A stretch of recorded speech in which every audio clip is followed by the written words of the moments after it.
All right, hey guys, we're live with ComparePropFunds.com. We have a special new segment to introduce. We've got, I think we're calling it a Noob and a Ninja, but that could easily change. You want to jump on the mic, and say something? Hey, I'm fairly new to trading. I got about a year under my belt. I am not profitable. All right, so we're both doing an evaluation. I'm also running a per instant funded account to try to get to live. So for me, I just started a Lucid Flex account, and I can jump over to that screen in a second, but I'm up on a couple trades, about $750 on the day. Fortunately, I can pass this evaluation in one day, but there's no rush. If you're looking at the screen now, you'll see a trade that I should have got in pretty much from the open. It still would be live almost to take profit. However, even if I consider myself an experienced trader, my flaw is, I've got twitchy fingers, and so I've taken profits already in this trade. I'm just letting it work to see if I end up taking profit, but strong move from the open. Tech is very strong. If you guys are looking at a daily or a chart, let me pull up another chart for you guys. A nice 4-hour chart, which I think will kind of show the trend that we're in.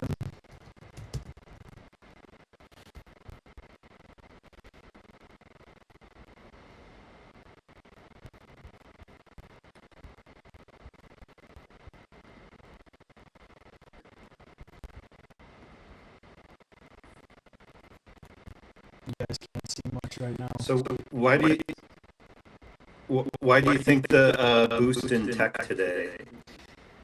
So if you look at it, what I look at is like the 13 sectors in the S&P 500, like infotech, financials, consumer discretionary, communications, healthcare, industrial staples, energy, utilities, real estate, and material. I already said materials, and maybe I mentioned all 13. But basically, if you look at those sectors from the open, half of them or so are positive on the day, with technology being extremely green from the go, and some of the other sectors. So there's like two groups of sectors. There's like the more data specific. Those are like the financials, healthcare, and like NQ or infotech. And then you have like real estate or communications, like a Verizon, right, that are very much like recession-proof stocks. And so you kind of want to look at is like, if you see half of them green and half of them red, like you kind of assume like money's coming out of this area and going into the other area. And so really, like, you're just looking at like, if they're all red or they're all green, there's new money buying or new money selling. But when I'm looking at basically people piling back into tech, a great example is if you look at Nvidia today, it's up like $5. And so you can argue people are taking money out of their more, defensive positions, maybe like military stocks or, more traditional companies that really can kind of just go with in the economy, and they're moving into tech stocks because they see a buying opportunity. Right? We've seen a pretty good pullback in the NASDAQ. If we pull it up, let me just pull up. We've had from the high of 26,000 to the low, that's almost a 10% pullback, right? So when we're looking at that, that's normally a healthy pullback in a market that's going to maintain bullishness. These kind of pullbacks are what you would have normally seen in September, October, and we saw it in the month of November. And this all kind of occurred in November.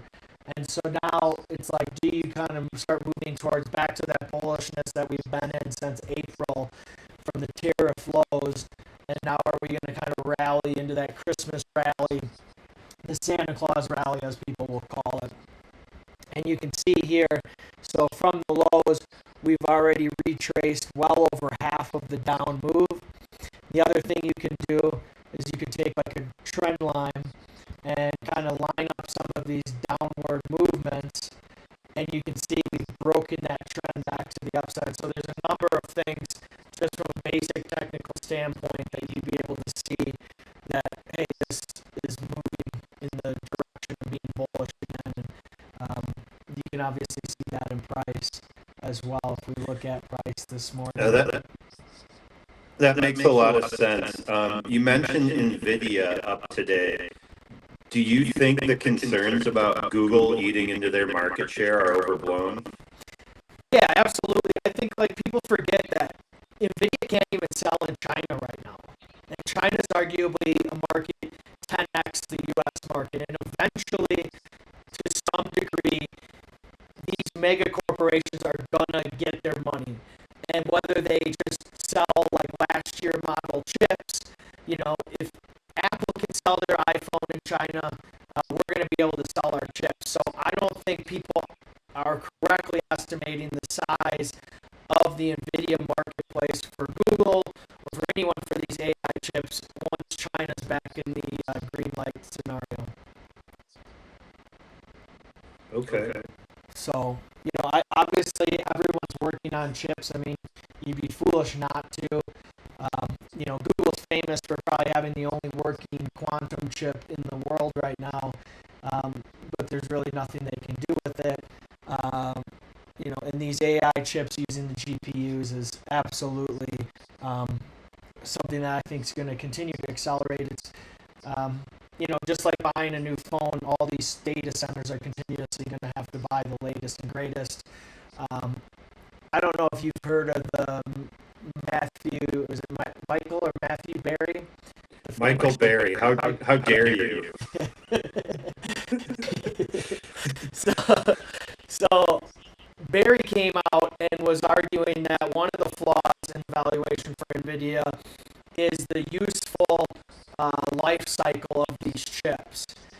And companies like Meta and everything are like saying, no, these chips are actually going to last 4 to 5 years versus it kind of started out at 3 years. And so Michael Berry was coming out and saying like all these companies that are successful with the AI trend are flawed because like they're going to have all these expenses a lot more rapidly than their accounting is accounting for. Right now, like I think there's a report that it's like 4.5 years on average, and Berry thinks it should be 3 years, but they're proving that these chips are lasting 4 to 5 years. So, that's another factor that, you have to take into consideration is how often are these companies going to have to recycle their entire data centers to be current and to have the best LLMs. Yeah, that makes sense. And I do follow Michael Berry, being a GameStop guy, as you know. So Yeah. How is your GameStop doing today? I haven't even looked at price. I'm zen. Only up. Up and away, huh? Let's take a look at it over here. I'm just curious. Excellent. GameStop is up on the day, but right at highs from yesterday. Oh, this is a 1 minute chart. Let's pull back. So inside day so far from yesterday's. So if you're holding a move higher, that's definitely maintaining the bullishness. If we want to look at one thing I can share with everyone are my kind of 2 trades so far today. I got long a few minutes after the open, a smaller trade. Really, for me, I have kind of my own proprietary setups, and that triggered along for me. I can get into future videos about my blue candles and white candles and how they change. If anybody uses TradingView, it's a pretty advanced piece of software. Okay, your audio cut out a bit there, but I got you now. Okay. And you can probably assume that that's like our other direction. But for me, it sounds like I'm still bullish here on the day, um, waiting for my next setup. But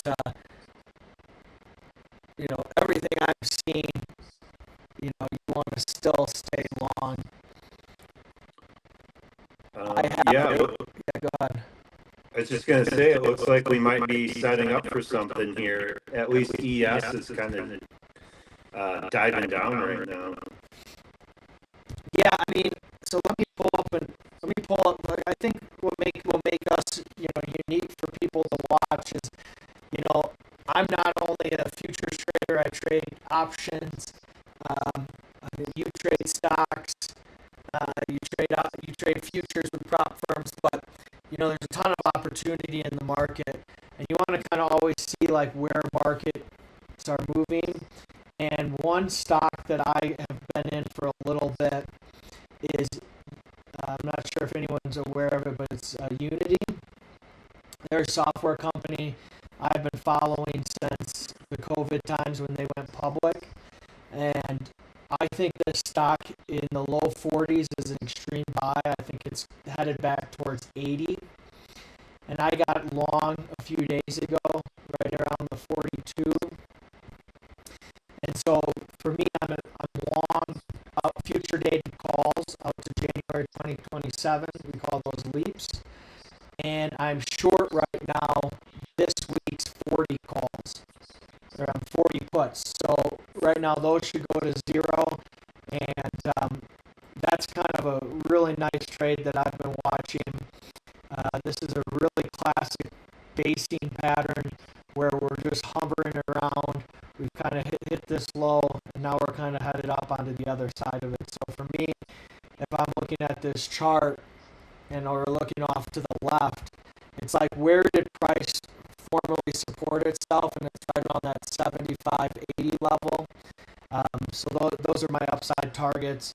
And then if you're zooming in and kind of looking at where we had resistance previously, you've got the 50s.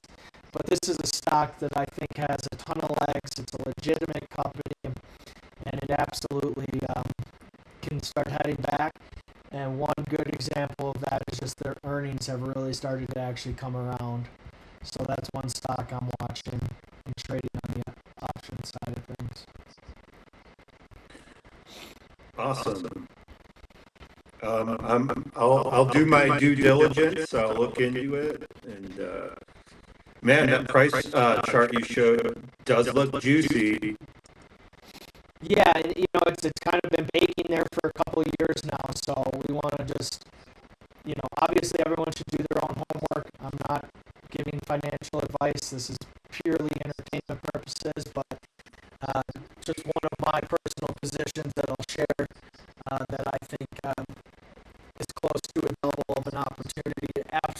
To me, it's a screaming buy just based on the technicals at this level at 40, even if it doesn't get up to my target of 80 eventually.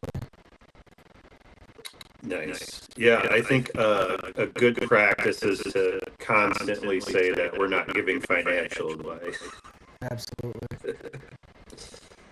Speaking of earnings, we're T-minus 1 week from GameStop earnings. I'm bullish on that stock for a few reasons. I'm not going to get into it. We would take up the whole, hours of me talking about GameStop. But that's another one. Do your due diligence, and seems to be some. Speaking of Michael Berry, who we mentioned earlier, is supposedly going to divulge information on that particular company and what direction they should go with their roughly $10 billion in cash. So, interesting development there. All right, I'm a little late to my trade entry. Didn't have my order screen up. I should probably not be in this trade just because my current one is not in, so I'm going to have a little bit different of a stop. I'm going to move it to break even now. We're kind of sliding down here. I'll tell you my order filled. I accidentally took profits. Sometimes this is a good example of when you're in Tradeovate, a lot of times your settings can get wonky if you're logging into a new account for the first time or whatever it is. Um, I caught a nice, almost a 20-point move there to the downside. Um, but really, one of my setups is kind of these two white lines, colored bodies that are close together. Um, it still looks weak, so we'll see how far we want to go down. This kind of might be a trade within a trade scenario. I still don't see any real selling yet.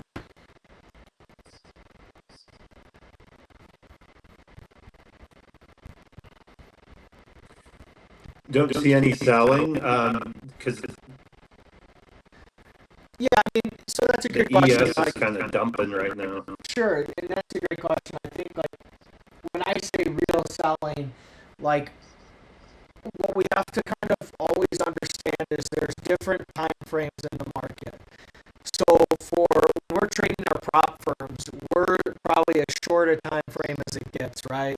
We're no longer than a day, and we're no quicker than a second. Right? Those are our parameters when we trade within a prop firm. And what we have to understand is there's people in the market, whether they're buying individual stocks or buying futures, that have a different mind frame. They might be swinging a trade for the week. They might be in a trade for a month. They might be long for infinity amount of time. And what I always try to kind of glean when I say there's no real sellers in the market, if we're looking at this, since we've been open in the New York session, there hasn't really been any selling except for the very first minute.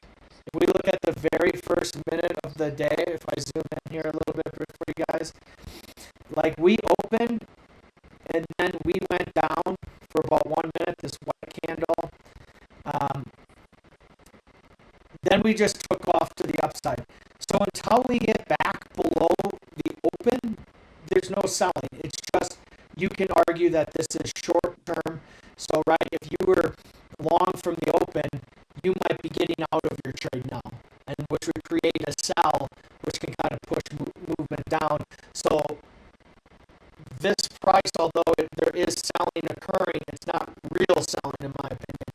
This is just, again, kind of just liquidation from shorter time frame individuals.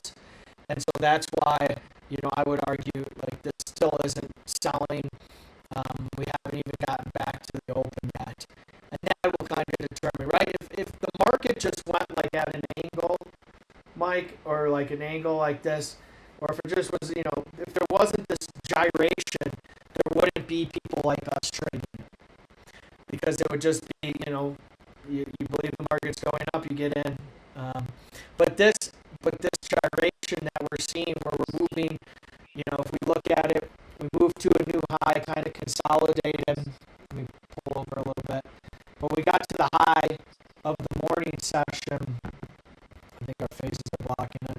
We started to consolidate, kind of went to the low of this consolidation, and then we moved back up to a new high. Then we kind of swept below the consolidation, moving back up to a new high, and now we're sweeping below that second sweep. So, you could call this a broadening pattern, but for me, this is just pretty normal market movement. The market makers want to squeeze you out of your positions, right?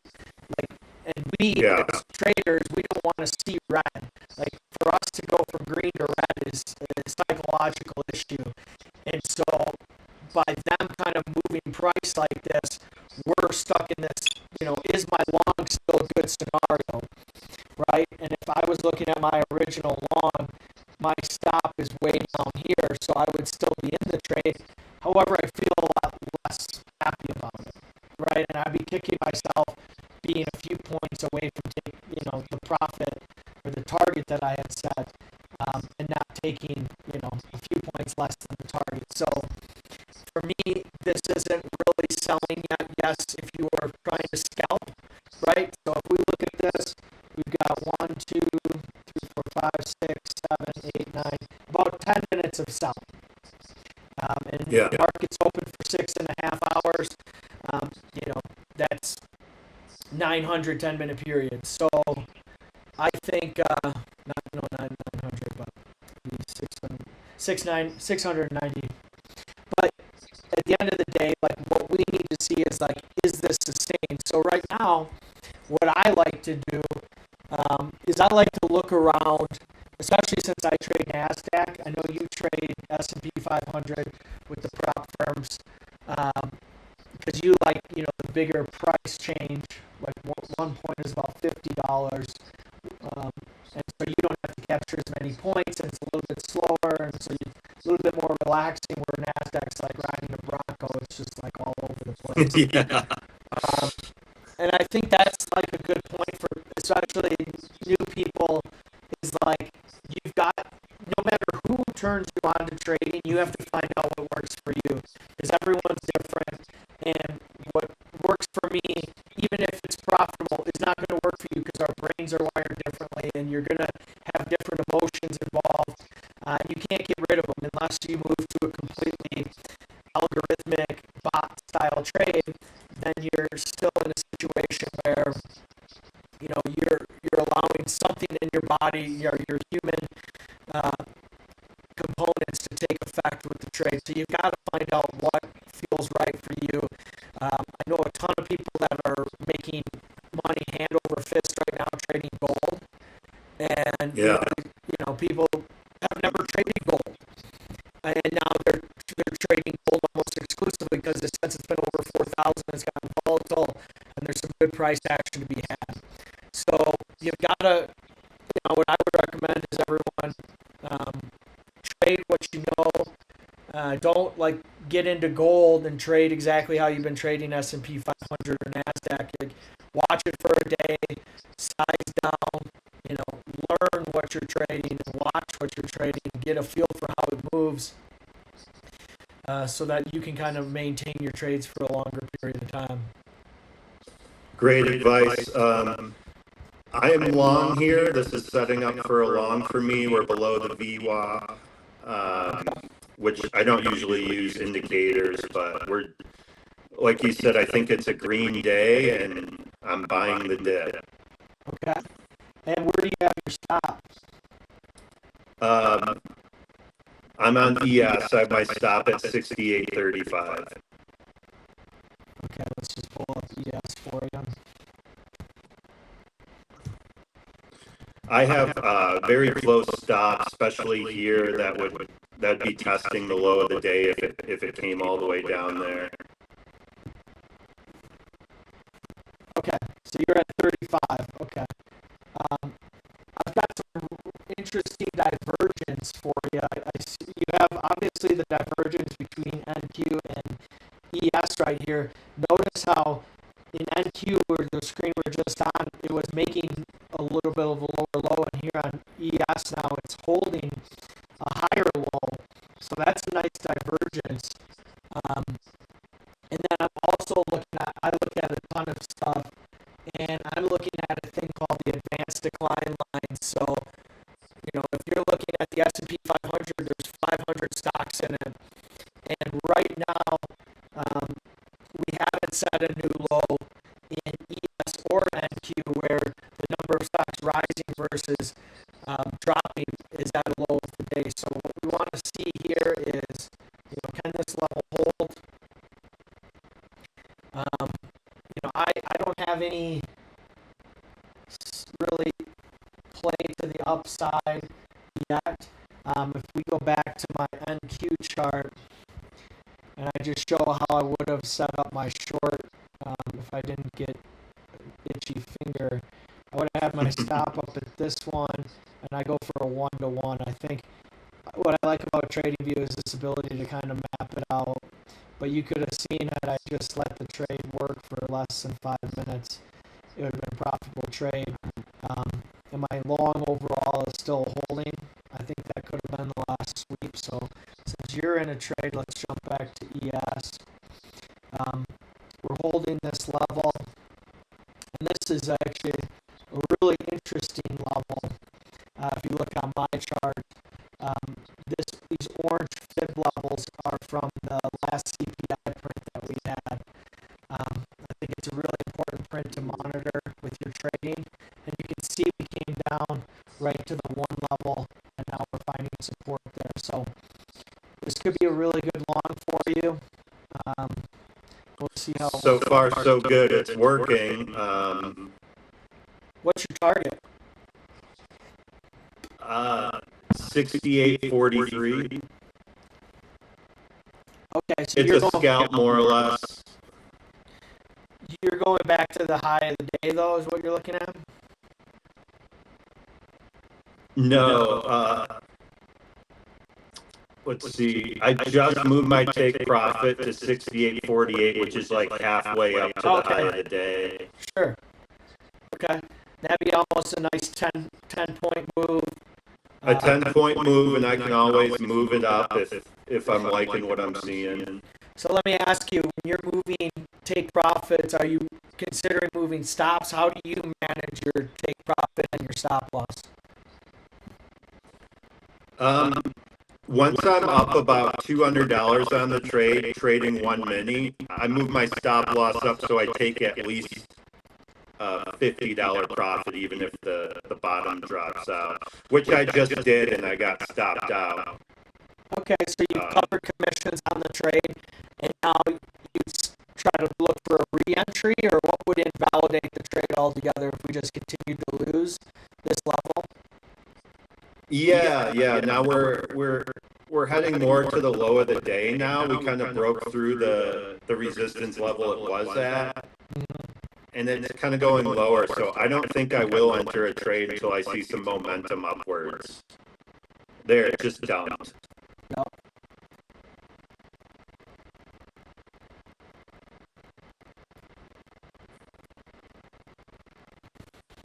Okay. And so, now, I was just going to say I have a small $50 profit on the day now from the trade, so we'll see what happens. Absolutely. So you're still green on the day? I'm green on the day. Okay.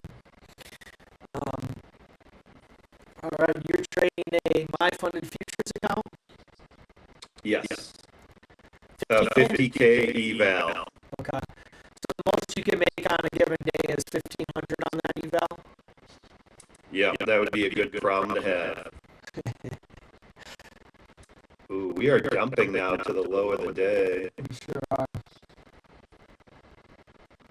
Good thing I set my stop loss up where I did. Yeah, and we're low of the day in ES, low of the day now in NQ. And now we want to see, okay, we've hit a new low of the day in ES and in NQ. I'm looking around. Apple is still super strong near the highs of the day for it. Some of the other bigger stocks. Tesla's at a low of the day. Microsoft's still holding up.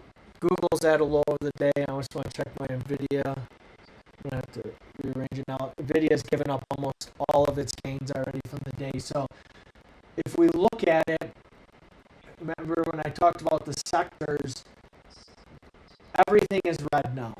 Okay, so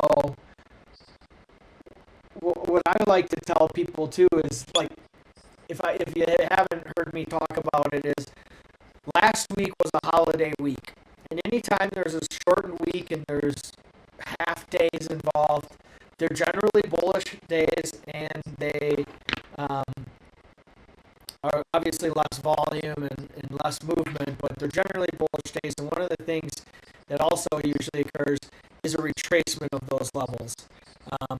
A lot of big traders take let's say Black Friday off, they take Thanksgiving off, and those are technically 2 half days in the market. And so those movements are usually slow climbers to the upside, and a lot of times you will see retracement of those levels.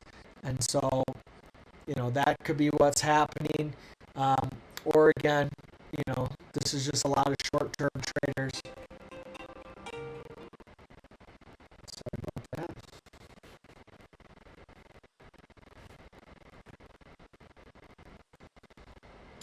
I mean, it seems to not want to dump below the open. It keeps bouncing, from what I'm seeing on ES, bouncing off the opening level. And so I might take another long here if it looks like it's not going to dump too far below that. Okay, where do you have the open at right now?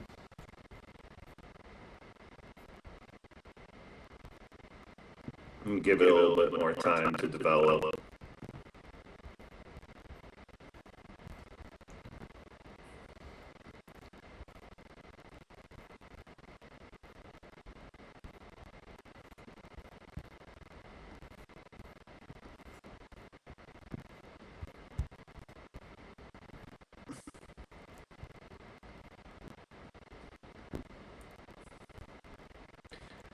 Another thing I've noticed is how the midday reversal, like once it hits like 11 o'clock Eastern time, like 11:30, a lot of times I'll see this midday reversal. Like, I don't know if you ever noticed that.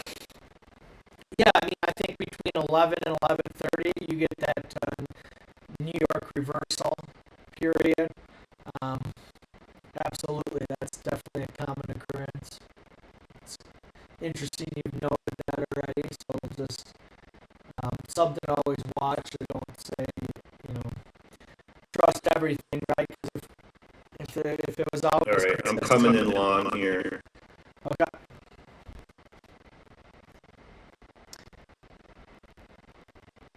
So what do you see that makes you want to get long?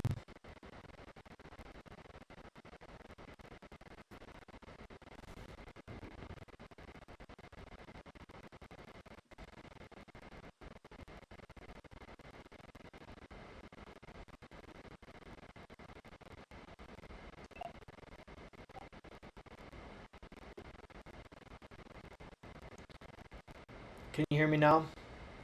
Yep. So what exactly are you seeing on your charts that makes you want to get long? It doesn't seem like we're going too far below the session open. Seems like we're seeing some resistance there, and it's kind of bouncing off the session open. And so I think we'll go back up a bit. Setting my level of take profit for 68.40 in ES, which is where there was some resistance before we dumped to the session open. Okay.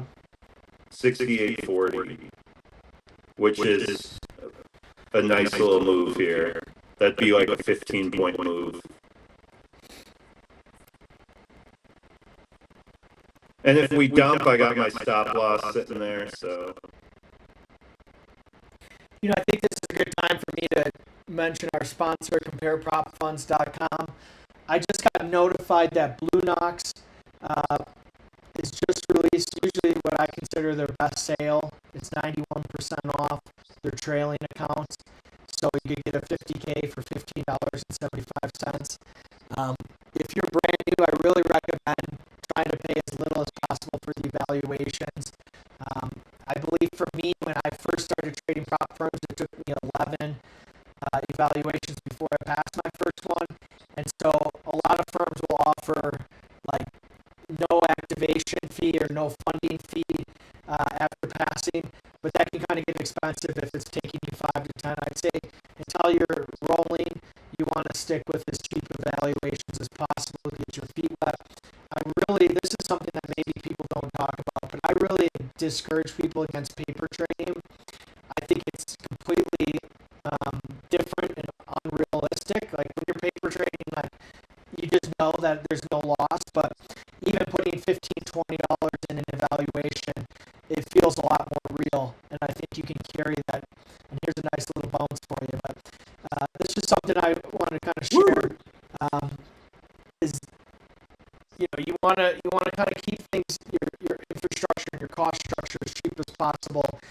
And the other thing I would recommend for people, some firms let you trade up to 20 accounts. I'm a big believer in trade one until you get to your first payout and then worry about adding on. There's no reason to pass or fail 5 or 10 evaluations at a time if you haven't been to a payout. Just take it slow. It's a better investment than trying to fund your own futures account. If you lose the evaluation or you lose a funded account, you're not losing the amount that they let you trade with. And you can't trade with that much size for as little as these fees are. So something to consider. And if you have questions, feel free to email us or hit us up in chat, and we can talk about any questions you guys have. Yeah, that's a great point. I mean, why paper trade when you can at least have a little something on the line? And I've lost a $15 eval, and it can be just as frustrating as if you just lost $100. I mean, it's good practice. There's really no reason to paper trade. Yeah, I mean, I think and that's a really good deal you just mentioned. Yeah, I mean, their funding fee's a little bit more expensive. I think it's $148. But I do know they pay. Their payout structure isn't as great as some of our other partners. But they've been around for years. They've been around since I've been trading full time in 2023 when I started trading futures. So, are you still in your trade? I am. It's close though to stopping me out. Okay.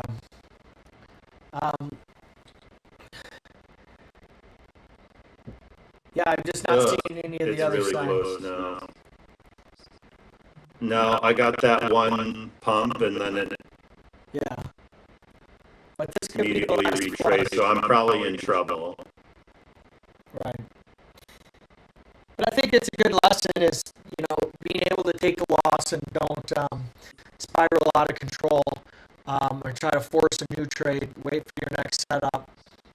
That's the biggest lesson. Even if you're not real technical savvy with your indicators or your levels or your price action or anything, knowing when to take a loss and letting your winners run is the biggest lesson for a beginner. Absolutely. Oh, gosh. I'm like a point away right now from... Oh, okay, come on.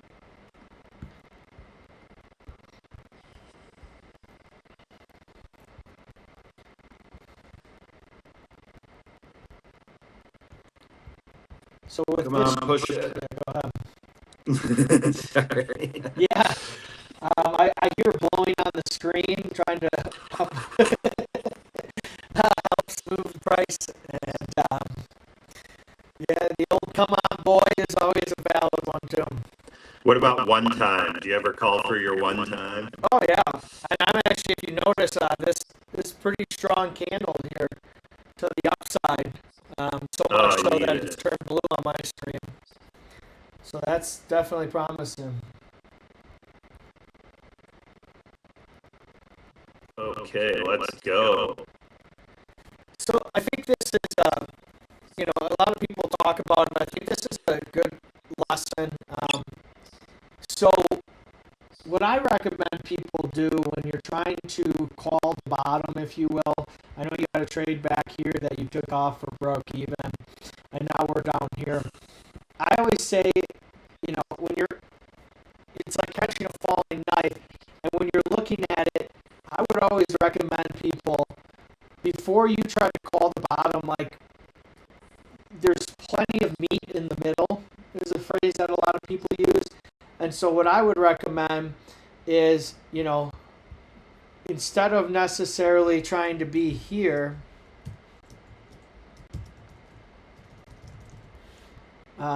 I would much rather see a trade with somebody new getting in over here. And what I mean by that is you're getting kind of a confirmation that price is moving in the direction you're trying to go versus trying to call the bottom or catch that falling knife and be right. If we're over here, you have more data and confidence, and also you kind of have an easier stop, right? Like you were really good with your stop. You were able to stay in the trade. But now, if we're looking for longs and we're on the back side of the move, we kind of know, like, hey, this trade becomes invalidated if we move back down, right? So that's types of things that, like, for new traders, you don't necessarily want to be on the wrong side of that reversal. You don't need to catch the bottom. There's plenty of meat in the middle. And you want, I always recommend getting that confirmation like, hey, we're moving in the right direction here. And so have you moved your stop now? I lost your video. Hold on a second. You're going to have to repeat. I'm not going to be good at predicting things. I'm going to be good at watching setups and, watching what the market's doing and just kind of not trying to fight the market, but go with the momentum. Okay. And right now, I could use some upward momentum. Let's get to that target, baby. Have you moved 10 more points to go. Come on. Have you moved your stop at all? There we go.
Hey, I'm still in the trade.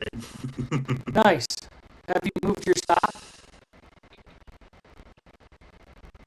I moved my stop loss up to 68.27.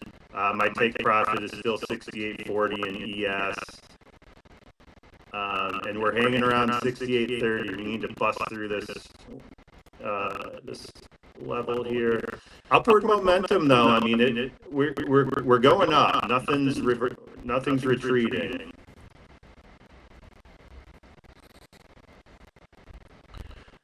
As a beginner trader, I would be really tempted to just take my 300 profit right now and call it a good trade. But why stop your winners short when you've got this green candle and upward momentum?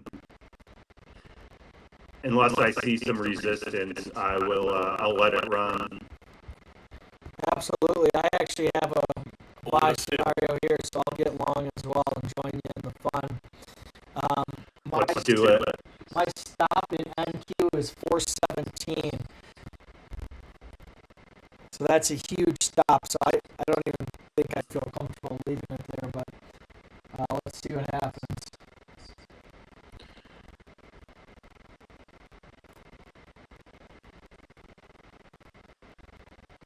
It's like 78 points. That's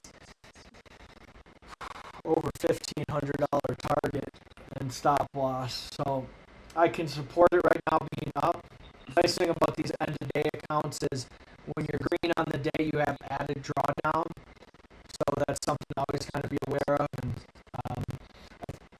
if you can pass an evaluation that has a trailing drawdown, end of day is definitely so much easier. But also,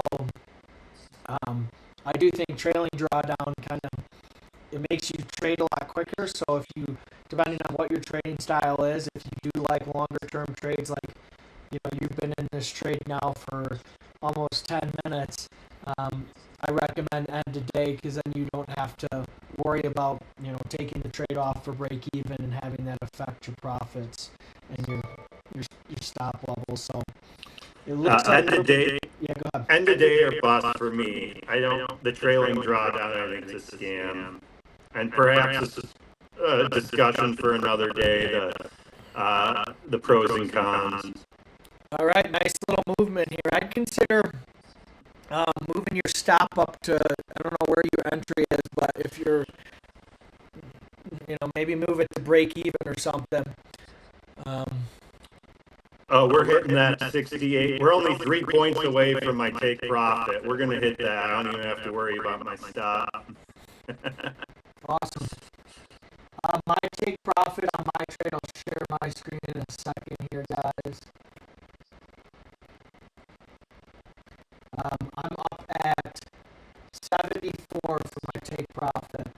I might move my stop to break even. I'm up $600 right now. If this was a real account, I'd probably take my profits.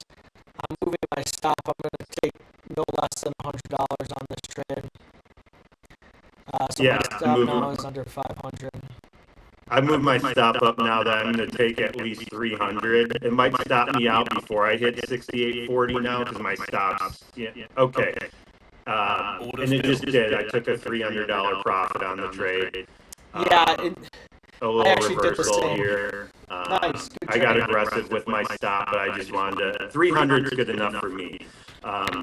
Maybe a beginner move there, not letting it get up to my level because it looks like it's going to recover here. But I'll take that. I've got a profitable day. I got stopped out earlier and was in the red, but right now I'm up 150 on the day. I might just call that good. In fact, I think I'm going to be done and just take a green day. As a wise man once said, nobody ever went tits up taking profits. That sounds good.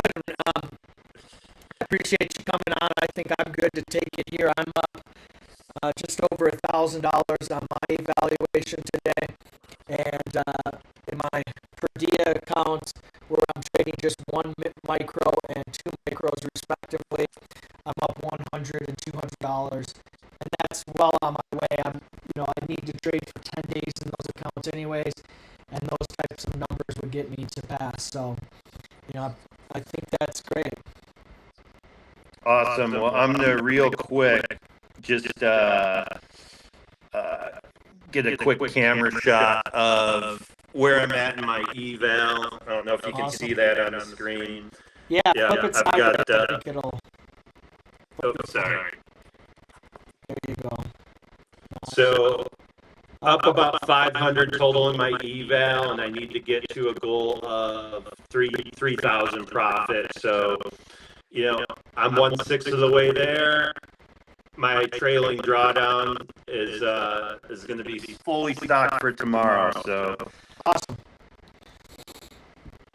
Well, great. Well, let's circle back tomorrow, and again, if you guys need to check out any prop firm offers, check out comparePropFunds.com. And I always like to finish with keep it classy and let your trades do the talking. Amen, brother. And compare props if you're a new trader to the prop space.